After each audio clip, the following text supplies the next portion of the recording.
Oh, yes. Welcome back, everybody. Today we're taking a look at the new Transformers Studio Series number 57. This is the Deluxe Class Offroad Bumblebee toy from the Transformers Bumblebee movie. For anyone that hasn't seen that, this represents a very short-lived form Bumblebee took when he first arrived on Earth.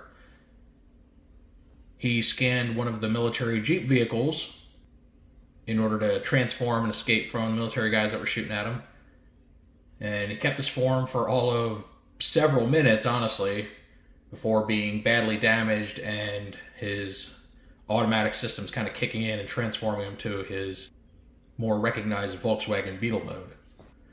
There were a lot of people wondering about this, whether B was going to get a toy of this particular form. And I was one of those. I was a little skeptical because it was such a short-lived appearance. But then I remember this is Bumblebee we're talking about. He's going to get all the toys. I mean, if World War II Bumblebee got a figure, it was only a matter of time. And sure enough, here we are. And now considering that they're releasing a toy of Cliffjumper from the Bumblebee movie, who was just a actual head swap of Bumblebee's Cybertronian form on a CGI model, it's pretty much guaranteed we're going to get a Cybertronian Bumblebee at some point too. So if you're a huge fan of B or a completionist, great news. And I gotta say, even I, as somebody who's not crazy about the character and thinks he's overhyped, I don't mind it too much because at least all these toys are different, right? They're all different molds. They'll have their own transformations for the most part. So it's not like it's just like an endless gauntlet of repaints that the more standard movie toy lines actually had. Or really pretty much any toy line after the first movie came out. So anyway, if you've seen my reviews and know how this goes, we're going to take a look at Bumblebee's packaging. Then we're going to bust him out. We're going to take a look at his instructions. I'm going to remember to take a look at his backdrop this time, because I realized recently that I've been forgetting to do that for the Studio Series toys for quite some time now. So I'm going to get back on track with that. We'll get a good look at that at some point during this review. And then, of course, we're going to see Bumblebee himself in both his Jeep, and it is actually a licensed Jeep, Jeep mode, and his robot mode. I'll do some group shots with the other bees, and then at the end, of course, I'll give my final thoughts. So his packaging, standard fare, Studio Series Deluxe. Got a nice render of him here on the front, charging up his weapon. You got B right in the middle, taking up very little space because he's a rather small character. You can see his little gun weapon there. You can see the background, which, I don't know, is that John Cena? I hope that's John Cena on there. We'll get a better look at that. But man, how cool is that going to be to have John Cena on a piece of official like Transformers toy accessories? We'll see. So go ahead, turn it, close up of the face. Over here you got the renders, which are a bit brighter than the actual plastic used. But I think in the end he actually comes off looking the better for it. You can see robot vehicle modes. Takes 26 steps to transform, so no slouch there. There's a little blurb here. Bumblebee goes toe-to-toe with Blitzwing in a canyon-shaking battle, which they're finally doing Blitzwing, for anyone that doesn't know that. So that's awesome. We're going to Voyager-class Blitzwing for this movie. Good stuff. You got your Jeep logo there for licensing, and then you got the backdrop. So all cool stuff. And then on the side, you just have, actually, a different render than the one on the front. So that's cool. I think it's actually where this face comes from, looks like. So that's good. You get two different, mostly full body renders of the bee. All right, and here are Bumblebee's instructions. And, standard fare for Studio Series, name, render, Transformers, number, all that stuff. And go ahead, open it up. And just get straight into the conversion to his Jeep mode. Come around here. So it takes 2 whole pages, so that's good. Dropping stuff. Shows you how to have him wield his weapon, and also where to store it in robot mode. And then you just have your cross cells for the other deluxes, Roadbuster and Shatter. And now we have B in his Jeep mode, and this thing is tiny. I mean, just, there you go. Really, really small. Which is, I mean, it's impressive how well he compacts down into this little itty bitty, I mean, maybe twice the size of a Hot Wheels car, Jeep. But it's full of detail. Got a steering wheel, which is a nice touch there. Got the painted windshield piece, which struggles to color match the actual yellow plastic a bit, which is honestly pretty common for the Bee toys, where the painted pieces don't really match the flat plastic. Anyway, he's got the seats, which is cool. And then he's got a little spare tire on the back, as well as this little, it's a gas can. Painted tail lights, which is nice. I'm not sure what the little hexagon looking things are supposed to be. It's got a grill, which is also clear plastic. Does end up looking very nice though. The wheels, still use those unfortunate, like, visible pegs. And then really the only thing that really bugs me about this is the arm kibble on the bottom. I mean, arms are just really hanging off there, barely providing enough clearance to drive. But, you know, what can you do? And here's the weapon storage, as you can see. So overall, you know, I'm impressed. Rolls very, very, very well, which is great. It's usually an issue I have with this very smooth surface, is getting these wheel transformers to roll on it. But he has no issue with that. So yeah, I dig it, except for the arms. I wish there was somehow a way they could have tucked those in better. Right now it's time to transform him. So first thing, we're gonna remove his weapon, set it aside, flip the windshield down, just to tuck it out of the way there.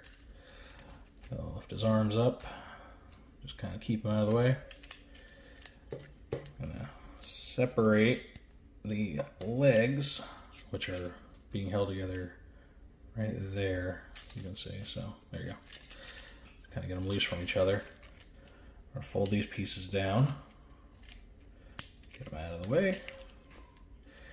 We're gonna flip his feet down.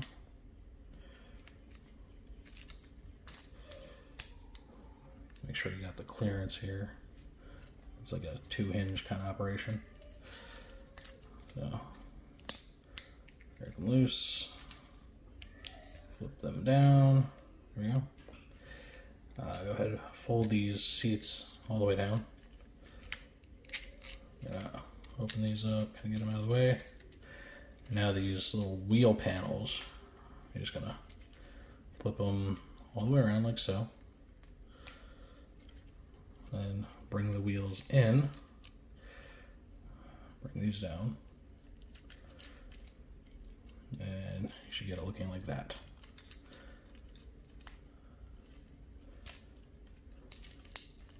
Let's turn around here. We're going to pull the grill off and away from the hood there. And now this next part might be a little tricky. You're supposed to pull the hood kind of up and away. It gets really wedged in there though, so it makes me nervous because you're putting quite a bit of force on it, and it is clear plastic. So just doesn't tickle me. You know? All right, so once you get that out of the way, we're gonna go ahead and flip Bee's head up. That's kind of got the long neck thing going on there. All right, so we got that. Bring these arm panels out to the side like so. And now you're going to flip these two halves out, flip this in. So here, swapping his real grill for his fake grill, because fake grills are just all the rage in Studio Series these days. Bring his head down. So you get it like that. Turn his arms the right way. And then this hood is going to peg in here. You see the little slots right there. I'm going to push it in.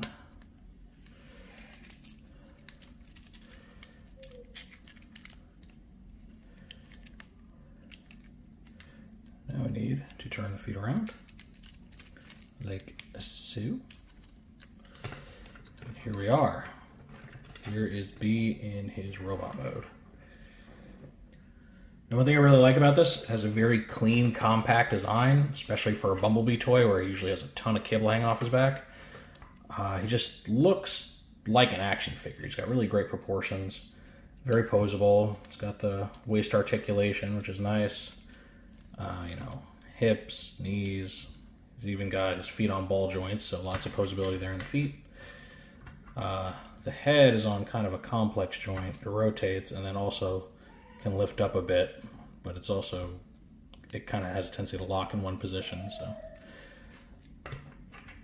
then here, you can see pretty minimal kit. We just got like the windshield and the steering wheel. And instructions don't really say the steering wheel is supposed to go out like that. That's how it was in the box. Or if we just want to flip it in all the way, maybe get it more out of the way. I think I kind of like that more. And here we have his weapon.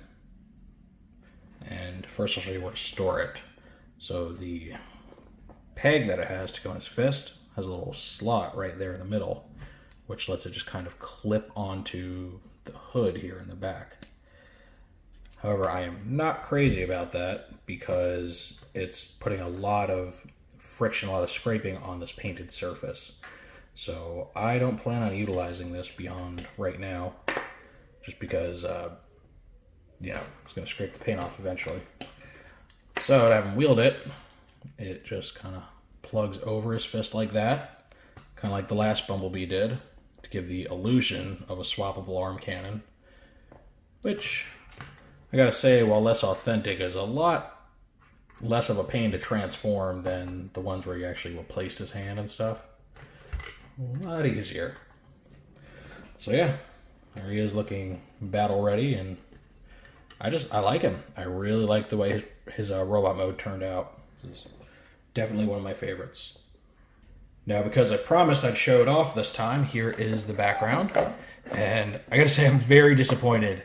There's no John Cena here. It's just a bunch of generic CGI soldiers with generic Humvees and what appears to possibly be Blitzwing flying in the background. Huge letdown. I'm not surprised, because I imagine they have to pay, you know, some sort of royalties or something to John Cena to use his likeness, but it would have just been cool to have him on a piece of like official Transformers merchandise. Oh well. So this is obviously the scene where, you know, Bumblebee makes his touchdown on Earth, panics, scans a Jeep, drives off, gets chased. So you can always have him up here. And this setting works really well for him. It looks like an actual diorama of the scene itself, so that's very good. You know, thinking about it, I really wish I had like a John Cena action figure, like an old WWE action figure, just so I could use that for the thumbnail. Maybe have Bumblebee like suplexing him or something, but oh well. Right now, because I did this last time, here are all of the modern Bee toys in chronological order, just so you can see the lineup. You can see there's a very big gap between, you know, movie number 1 and movie number 5. Nothing in the middle there, which I'm kind of okay with, because most of those designs were pretty much the same one with a different car shell, so I don't really want a bunch of those. Also notice there's kind of a general height growth as you go this way, with this guy being the exception. Starting here though, whoop, little Bee's growing up. Now one thing that's kind of funny is that this guy's existence pretty much negates this guy's existence, because this is Bumblebee in the 1940s on Earth. This is Bumblebee as soon as he comes to Earth in the 1980s. So, you know, it is a bit of a stretch to say that these two Bumblebees are the same character as the other ones, because the Bumblebee movie had been reworked away from being a direct prequel to more of a reboot, which made it very incompatible with the movies that came after. So, kind of cheating. I personally consider them two different characters, but the aesthetic's there, so, yeah, whatever. Plus, I just wanted a reason to look at all these side by side, so. But anyway, this one's going to be a little short. I want to give my final thoughts on the toy. I very much like this Bumblebee. He is one of my favorites, if not my favorite, just because he really streamlines the design. I mean, all these guys have massive back kibble, which admittedly are part of his design, for the most part. He's got the door wings and all that. But this is just such a fun little action figure. And the fact that he has a sleek, rounded little form and then turns into a very boxy Jeep is very impressive to me. So I think he's my favorite movie Bumblebee toy so far. Even though he's tiny, even though he's relatively simple, he just does everything he needs to.